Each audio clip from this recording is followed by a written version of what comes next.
Muy buenos días, señoras y señores, estudiantes, administradores de justicia, magistrados, miembros de la Junta Directiva.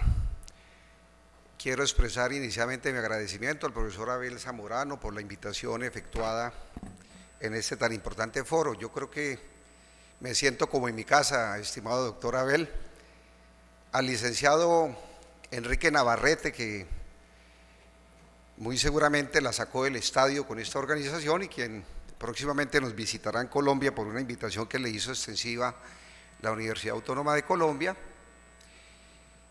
Y en ese propósito quiero concentrar mi exposición desde la visión de abogado litigante. Y lo voy a expresar porque hemos escuchado por cuenta de dos grandes magistrados colombianos. Ayer escuchamos al profesor Octavio Augusto Tejero, hoy escuchamos al profesor Marco Antonio Álvarez, y bajo esa premisa pues debemos escuchar también la versión de quienes fungimos en la parte contradictoria de la baranda de qué es lo que ha pasado con la oralidad en Colombia. Y voy a advertir lo siguiente: como se me ha invitado a hablar de la eficacia de la oralidad en el proceso civil o en el nuevo proceso civil como se denomina dentro de la ponencia, pues la mejor manera de hablar de eficacia es mostrar los resultados, por lo menos desde el punto de vista estadístico, pero hoy resulta improbable hacer ese diagnóstico por una potísima razón. Ha quedado señalado que desde el pasado 1 de enero del 2016 entró a regir en todo el país la reforma contenida en la ley 1564, y también ha quedado claro que el artículo 121 fija un término de duración de una anualidad para el proferimiento de sentencia de primera instancia y de 6 meses para la de la segunda, pero adicionalmente, ayer lo explicaba también el profesor Octavio Augusto, los jueces, bajo la premisa del artículo 121 de la ley 1564, cuentan con la posibilidad de prorrogar hasta por 6 meses más ese plazo, es decir, que muy seguramente para el segundo periodo, para el otro semestre de esta anualidad, ya tendríamos consolidada la estadística, pero voy a hablar entonces desde la lectura que hemos venido haciendo como litigantes y la experiencia acontecida en la puesta en marcha de este proceso oral y por audiencias. Y voy a tomar como referencia dos experiencias, aprovechando un poco lo que el magistrado Marco Antonio exponía en punto de la cotidiana actividad que como magistrado tiene él y que como tengo yo como litigante. Cambio de actitud es sin lugar a dudas el éxito de cualquier reforma. La reforma no la hacen las leyes, más allá del sistema normativo pomposo, sino de cuál es la actitud que deben asumir los destinatarios de esa reforma. Me refiero a los jueces y a los abogados litigantes. Y tengo dos experiencias muy interesantes para compartirlas porque me sirve como punto de referencia para lo que voy a enfatizar. Los jueces en Colombia, no todos, pero algunos estaban renuentes a la entrada en vigencia del Código General del Proceso. Y esa renuencia era comprensible porque cambiar una historia de más de 200 años de escrituralidad a oralidad no es fácil. El confort que le deriva la proyección, por ejemplo, de una sentencia escritural no es la misma que le brinda una disposición que le exige que el pronunciamiento se haga en forma oral, una vez escuchadas las intervenciones de las partes. Pero hubo básicamente un aspecto muy interesante de cara a esta reforma. En Colombia se aplicaron pruebas piloto. Y esas pruebas piloto se fundaron básicamente en un direccionamiento que trazó el Consejo Superior de la Judicatura a través de un acuerdo donde le fijó a algunos juzgados piloto la instrumentación de un modelo oral fundada en las normas del Código de Procedimiento Civil, que entre otros tenía una audiencia preliminar similar a lo que es la audiencia inicial de las que nos aludían ayer en la conferencia. Y en algún estudio que adelantamos por cuenta de la Universidad Autónoma de Colombia llegamos a la siguiente conclusión. La prueba piloto que se adelantó en el año 2008, en el orden de 4 juzgados, demostró que el promedio de tiempo que se requería para el proferimiento de sentencia era de 5 meses, 8 días. Juzgados dedicados exclusivamente a oralidad. Y por eso es comprensible que el código le haya apuntado a la anualidad, porque se entiende entonces que con una visión de cara a esa nueva realidad puede cambiar el contexto del proceso. Entonces, en alguna oportunidad me dirigí a un grupo de jueces en el proceso de capacitación que nos han encomendado desde el instituto y desde la propia academia, y en esa transición se expide la ley 1395-2010, que entra también a partir de un criterio de gradualidad en el territorio colombiano. Esto es bien importante que lo tengan en cuenta, que es un modelo similar al que está aconteciendo en Costa Rica. El criterio o principio de la gradualidad lo que busca es que se ingrese de manera paulatina a la normativa, porque no se puede pretender que entre de facto, que era la regla general de las normas que ritúan los procedimientos. Y la razón es lógica: si no hay infraestructura no puede haber oralidad.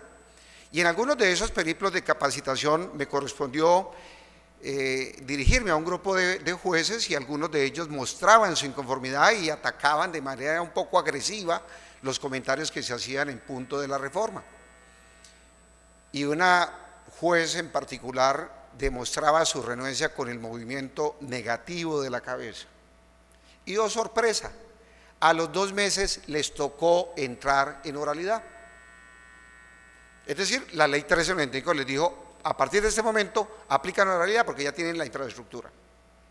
Y cuando retomo o vuelvo a ese sitio, encuentro que la jueza había cambiado la actitud, porque como bien lo indicaba el profesor Marco Antonio, específicamente en materia del proceso de pertenencia, se permite que en la diligencia de inspección judicial se puedan agotar las actividades propias de la audiencia inicial y de la audiencia de instrucción y juzgamiento. Y me decía esa misma juez que no hacía más de 7 meses estaba renuente al cambio. Me decía: doctor, lo que usted decía en esa conferencia tenía sentido, yo estoy sacando sentencias de pertenencia en un solo día. Es decir, que dedicó un día, un lunes del mes, y significaba sacar 4 pertenencias en el mes, una semanal, cuando en el modelo escritural tardaba no menos de 8 años para realizar ese tipo de actividad. Por lo tanto, la colega cambió la actitud, cambió el chip, y hoy en día tiene otra visión del modelo. ¿Y qué no decir de los abogados? Los abogados también mostraron un poco su renuencia a este modelo de oralidad. Y tuve la experiencia en una diligencia, en una audiencia, donde el juez se convirtió en un verdadero pedagogo, porque en la audiencia, cuando el abogado pidió la palabra, básicamente se orientó a presentar como una especie de alegatos de conclusión, y el juez inmediatamente lo interrumpió y le llamó la atención que esa no era la oportunidad. Es que se cree que oralidad es coger el discurso y regarse en prosa para tomar posicionamiento en oportunidades que no corresponden. Fíjense que estábamos hablando de una audiencia inicial donde no había práctica o despliegue de actividad probatoria y el abogado ya estaba presentando alegatos de conclusión. Entonces, si nosotros no asumimos el rol que nos corresponde en cada una de estas actuaciones, pues muy seguramente va a ser fallida cualquier propuesta de cambio como la que plantea o planteó el Código Penal de Proceso en Colombia, que hoy en día es una realidad y que, para satisfacción de quienes estamos convencidos de este modelo, está funcionando por lo menos correctamente en las oportunidades en que hemos tenido la posibilidad de intervenir. Por eso hablo de un cambio de actitud, un cambio de cultura que viene desde las mismas universidades. Las universidades tienen que cambiar el modelo, especialmente de las prácticas civiles, las prácticas comerciales, porque aquí ya se requiere es un estudiante y un potencial abogado que tenga la capacidad de argumentar.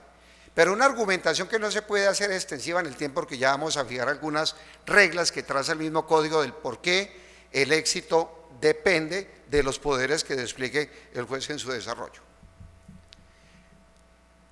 Básicamente voy a plantear 3 argumentos centrales que me van a permitir afirmar desde ya la eficacia en sentido positivo del modelo que trae el Código Penal de Proceso, y que se han ventilado a lo largo de estas disertaciones, porque de una u otra manera hay una coincidencia, una confluencia inequívoca en cada una de las disposiciones que aquí se han esbozado. Primero, la estructura del proceso. La estructura del proceso cambia básicamente de manera radical por varias razones. Primero, Colombia la apuntó a la derogatoria de los procesos ordinarios abreviados, que eran básicamente los modelos que por antonomasia se tornaban los más extensos. En la dinámica procesal suponía no menos de 12 años en una cuerda procesal, un trámite de esa naturaleza. Y entonces se opta por un proceso verbal, proceso tipo declarativo general, en donde la estructura básicamente se va a mover en dos momentos procesales: la integración del contradictorio, que conserva la escrituralidad, y un modelo donde permean toda su extensión la oralidad, que es la audiencia inicial y la audiencia de instrucción y juzgamiento. Pero aquí viene lo verdaderamente novedoso: la presencia de algo que denominamos flexibilidad procesal y que el profesor Marco Antonio denomina procesos dúctiles. Y en cierta medida lo que se busca con este concepto es flexibilizar el criterio de eventualidad o preclusión. El juez, como director del proceso, puede marcar la pauta en la audiencia para romper ese paradigma que tradicionalmente caracterizó el modelo escrito, y es que no se puede dar inicio a una etapa hasta que no le haya agotado la que le precede. ¿Y en qué consiste ese modelo? Pues que básicamente el juez puede disponer que el proferimiento de la sentencia se haga inclusive en la audiencia inicial sin tener que llegar a la audiencia de instrucción y juzgamiento, y eso impone una dialéctica no solamente novedosa, sino una visión nueva de cara a lo que es el debate, porque el juez tiene que conocer el problema para llegar a hacer una propuesta de esa naturaleza. Hay una norma expresa que incorpora el concepto de sentencia anticipada y donde el juez, una vez trabada la litis, anuncia que en esa audiencia se va a proferir sentencia de primer grado, y lo están poniendo en práctica. Y eso impone un comportamiento de las partes muy claro, porque van a tener que acudir a la audiencia so pena de las consecuencias procesales que su inasistencia puede acarrear. Adicionalmente, y en lo que respecta a la actuación procesal, que es el segundo paradigma que rompe el modelo. ¿Cuál modelo? El escritural. Voy a plantearlo en los siguientes términos. Claro que el Código de Procedimiento Civil traía términos de carácter legal, pero eran términos que infortunadamente no se cumplían. Voy a citar ejemplos tan básicos como estos: el proceso ordinario en el artículo 402, el proceso abreviado en el artículo 413, establecía unos términos perentorios para el despliegue de la actividad probatoria, y ese término se supone que era responsabilidad del despacho judicial y nunca se cumplía, pero nunca. So pretexto de la excesiva congestión judicial, muchos casos para proveer, por lo tanto hizo carrera la idea de que los términos eran solamente para las partes, porque a ellos sí les correspondía contestar la demanda en el momento y oportunidad que indicaba el traslado, y ellos sí no podían prorrogarlo so pretexto del exceso de trabajo en el despacho del abogado. Y bajo ese argumento entonces se demoraban las actuaciones. Permeó entonces la desconcentración procesal y la mediación, porque como muy bien se ha planteado aquí, entonces el juez delegaba el despliegue de la actividad probatoria a unos asistentes del despacho. Pues bien, ese paradigma se rompe, y se rompe bajo la premisa de que el proceso en ningún caso podrá exceder de más de un año, so pena de un mecanismo denominado pérdida automática de competencia. Y eso tiene una connotación procesal muy fuerte, porque cualquier actividad procesal que se despliegue con posterioridad al vencimiento de esa anualidad o de los 6 meses en segunda instancia genera nulidad de pleno derecho de las actuaciones que se desplieguen con posterioridad. Y entonces, ¿cuál es el remedio que se plantea de cara al modelo? Porque realmente el judicializado no puede cargar con ese problema. Pues básicamente que el juez tendrá que pasar el expediente al juez que le sigue en turno y tendrá que informarlo al Consejo Superior de la Judicatura, órgano rector de la Administración de Justicia en Colombia, básicamente para algo que en la empresa privada se denomina indicadores de gestión. ¿Cuál es su comportamiento de cara a las decisiones? Y eso va a impactar positivamente. Lo que quiero decir en otras palabras es que se cambia el concepto de términos legales precisos para un término amplio, pero enmarcado dentro del concepto de legalidad. Por lo tanto, es la dinámica del proceso la que fija el itinerario o cronograma que va a seguir el juez con las partes a través de un agendamiento previo, unos acuerdos procesales que va a permitir que fluya con solvencia la actuación procesal. Pero eso impone también unas responsabilidades para las partes. El código trae básicamente una prohibición que me parece categórica y determinante para este modelo. El artículo 103, numeral tercero de la ley 1564. Las intervenciones en ningún caso podrán exceder de más de 20 minutos, salvo que por la naturaleza del asunto se requiera más tiempo, y en esa hipótesis el juez lo autorizará. Miren, en la Universidad Externado de Colombia tuvimos la oportunidad de hacer un taller respecto a una dinámica del proceso oral, y se logró demostrar en ese taller que para llevar un mensaje con un argumento adecuado no se necesita más de 20 minutos. Para llevar una idea, un concepto, porque yo siempre le cito a mis estudiantes el siguiente argumento: si yo en un proceso de pertenencia me dan el traslado para alegar de conclusión por 20 minutos y arranco desde la usucapio romana, muy seguramente no alcanzo a llegar al medioevo. El alegato de conclusión, como tampoco la sentencia, porque esa es la otra dimensión, no es el momento para hacer alarde del conocimiento jurisprudencial y doctrinal que se tenga de un tema.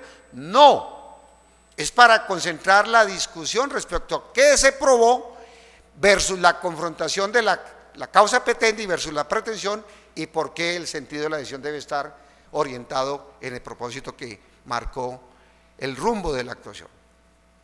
Y eso es un tema de cambio cultural.